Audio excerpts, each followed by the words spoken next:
सन 1998 में मुलायम सिंह यादव द्वारा जो तहबाजारी समाप्त कर दी गई, वो कैसे सरकार द्वारा, किसके द्वारा ये वसूली किया जाता है। गंज में जो ज़बरदस्ती वसूली किया जाता था, 3 दिन धरना प्रदर्शन करने के बाद यहाँ से हमने वसूली का कार्य ख़त्म करा दिया। कई पदों पर कार्य किया करते थे।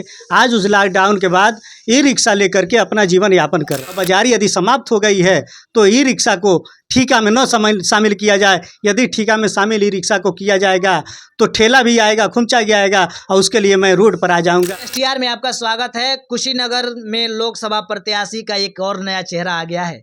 देखिए, हमारे साथ जो व्यक्ति दिखाई दे रहे हैं, ये प्रत्याशी हैं कुशीनगर लोकसभा से, क्योंकि हमसफर ई रिक्शा समिति जो है इस समय चर्चा का विषय बनी हुई है। सोशल मीडिया पे भी आप देखते होंगे कि एक नया चेहरा लोकसभा में प्रत्याशी बन चुके हैं, और इनसे हम थोड़ा जानने की कोशिश करें कि आखिर जो है कि लोकसभा प्रत्याशी बनाए गए हैं, किस प्रकार से तैयारी है और किस प्रकार से मुकाबला करेंगे, क्योंकि बड़ी बड़ी पार्टियां भी अपना ताल ठोकना शुरू कर दी हैं और तैयारियां भी जोरों पे कर दी है। सबसे पहले स्वागत है आपका। बहुत बहुत धन्यवाद आपका। क्या हाल चाल है? बहुत अच्छा। अच्छा, ये बताइए, जो आपकी हमसफर ई रिक्शा सेवा समिति है, इससे क्या आप लोगों को संदेश देना चाहते हैं? मैं इससे संदेश देना चाहता हूँ, और मैं पूरे प्रदेश स्तर के लोगों को बताना चाहता हूँ, जो लॉकडाउन के बाद जो तमाम प्राइवेट फैक्ट्रियाँ बंद हो गई, तमाम बेरोजगार व्यक्ति जो इधर उधर मैनेजर या कई पदों पर कार्य किया करते थे, आज उस लॉकडाउन के बाद ई रिक्शा लेकर के अपना जीवन यापन कर रहे हैं। और ई रिक्शा लेकर जो जीवन यापन कर रहे हैं, यहाँ कुछ चंद ठेकेदार द्वारा, कुछ यहाँ के राजनीतिक व्यक्तियों द्वारा उनके साथ जो दुर्व्यवहार हो रहा है, मैं उसके खिलाफ मैदान में हूँ, ताकि वो रिक्शा चालक का मान और सम्मान दोनों भी बचा रहे। अच्छा, जो आपकी हमसफर ई रिक्शा समिति है, ये कब आप लोग जो है कि इसको लागू किए थे, या कब से तैयारी चल रही है आपको? ये हमसफर ई रिक्शा समिति 2021 में लॉन्च की है, गोरखपुर से है। ये हमारे प्रदेश अध्यक्ष घनश्याम पासवान जी हैं, और उन्हीं के नेतृत्व में मैं यहाँ पे अपने नगर पंचायत कप्तानगंज में जो ज़बरदस्ती वसूली किया जाता था, 3 दिन धरना प्रदर्शन करने के बाद यहाँ से हमने वसूली का कार्य ख़त्म करा दिया। और हाटा में नहीं होता, कहीं नहीं होता, लेकिन कुछ जगहों पे ज़बरदस्ती वसूली होती है। मैं खुले शब्द में कह देना चाहता हूँ, सन 1998 में मुलायम सिंह यादव द्वारा जो तहबाजारी समाप्त कर दी गई, वो कैसे सरकार द्वारा, किसके द्वारा ये वसूली किया जाता है, सरकार की नया जियो क्या आया, मैं उसका जानना चाहता हूँ। क्योंकि रिक्शा, ठेला, खुमचा तहबाजारी के अंतर्गत आता है, और तहबाजारी के अंतर्गत रिक्शा वाले से अगर लिया जाता है 20 रुपया, तो कल ठेले वाले से लिया जाएगा 10 रुपया, उसके बाद खुमचे वाले से 5 रुपया लिया जाएगा। मैं उन सभी भाइयों से कहना चाहता हूँ, अन्य तमाम ठेके जो हैं, स्टैंड का जो ठेका है, उसका स्टैंड कोई सुनिश्चित नहीं है, वहाँ कोई स्टैंड का कोई व्यवस्था नहीं है, उसके बावजूद ज़बरदस्ती 50 रुपया जो वसूली किया जाता है। यहाँ के कुछ यहाँ के ठेकेदार दबंग किस्म है जो ज़बरदस्ती वसूली करना चाहते हैं। मैं चाहता हूं कि यहाँ के अधिकारी महोदय, यहाँ जो भी प्रशासन के व्यक्ति हैं, वो खुले में ठीका कराएं, ताकि रिक्शा चालक बंधु भी जाने, टेम्पू स्टाफ के लोग जाने, बस स्टैंड के लोग जाने, सारे लोग जाने कि हमारी स्टैंड का ठीका हुआ है, और ठीका होने के बाद हमारा क्या कर वसूली होता है, उसे पूर्ण रूप से वो जानकारी हो जाए।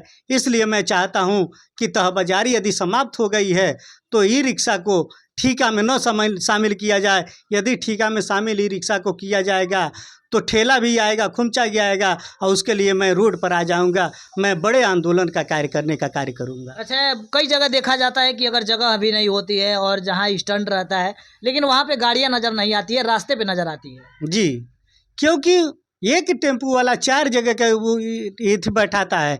एक सवारी यदि आपको गोरखपुर जाना रहता है तो 4 जगह से बैठाने का कार्य करते हैं लोग, इसलिए क्योंकि उनका स्टैंड सुनिश्चित नहीं किया गया है। और इसलिए हमारे ई रिक्शा चालक बंधु भी उसका गलतफहमी का शिकार हो जाते हैं, उनके साथ दुर्व्यवहार किया जाता है। और CNG वाले और तमाम टेम्पू वाले 4 जगह से बैठा करके सिर्फ वसूली दे करके हमारे रिक्शा चालक को प्रताड़ित करने का काम करते हैं, धमकी देने का काम करते हैं कि तुम बाहर जाओगे तो हम रोक देंगे। मैं बता देना चाहता हूँ, किसी रिक्शा चालक को, ये किसी ठेला वाले को, किसी खुमचा वाले को यदि परेशान किया जाता है तो हम लोग ई रिक्शा चालक बंधु, ठेला बंधु सभी लोग मिल करके आंदोलन करेंगे। अच्छा, लोकसभा के प्रत्याशी आप बना दिए गए हैं, तो लोकसभा की तैयारी किस प्रकार से आप लोग की चल रही है? बहुत अच्छी चल रही है। आज कुशीनगर जिले में आप कहीं भी जाकर देख लीजिए, पड़ौना देख लीजिए, हाटा देख लीजिए, कसिया देख लीजिए, तब कोई देख लीजिए, खड्डा देख लीजिए, हमारे सभी जगह हमारे समिति के कार्यकर्ता काम करते हैं। हमारा पोस्टर बैनर वहाँ के नगर अध्यक्ष बना दिए हैं, जिला अध्यक्ष बना दिए हैं, हम देवरिया में जिला अध्यक्ष बनाए हैं, महाराजगंज में बनाए हैं, गोरखपुर में बनाए हैं और मंडल अध्यक्ष हम हैं। इस समय कार्य मैं प्रत्याशी घोषित किया हूँ। हमारे मंडल अध्यक्ष अमरनाथ गुप्ता जी बनाए गए हैं और हम सभी समिति के देख रेख में इस चुनाव का कार्य कर रहे हैं हम लोग। अच्छा, लोकसभा के चुनाव में क्या कुछ कहना चाहेंगे हमारे दर्शकों से? मैं लोकसभा के चुनाव में ये कहना चाहूँगा कि आज आप लोग एक ऐसे व्यक्ति का चुनाव कीजिए जो आपके बीच में रहने वाला हो, आपकी बातों को प्रमुखता से रख सके, न कि किसी के दबाव में आकर के, किसी के बहकावे में आकर के आप यदि चुनाव कराते हैं तो आने वाले दिन में आज आप देख रहे हैं दोस्तों, जो 5 किलो अनाज पर तमाम सुविधाएं आज दे रही है, ये सारा फेल है। मैं तो कह देना चाहता हूँ कि शिक्षा के नाव बड़ी शौक से डुबोए जा रहे हैं, शिक्षा के नाव बड़ी शौक से डुबोए जा रहे हैं। स्कूल बंद करके रैलियों में बुलाए जा रहे हैं और फ्री का अनाज खा के कब तक इतराएगा ये नादान। तेरे संतान जिस्म से नहीं मस्तिष्क से अपाहिज बनाए जा रहे हैं। दोस्तों, मैं चाहूँगा कि आप फ्री का राशन, फ्री के कार्य को छोड़कर अपने दम पर विश्वास करके संघर्ष करते हुए नया चुनाव का ऐतिहासिक कार्य करने का कार्य करें। नमस्कार दोस्तों। देखिए, हमारे साथ मनोहर प्रसाद धारिया जी हैं जो कि हमसफ़र ई रिक्शा समिति के प्रत्याशी हैं। कुशीनगर में ये भी ताल ठोक दिए हैं और प्रत्याशी हो गए हैं।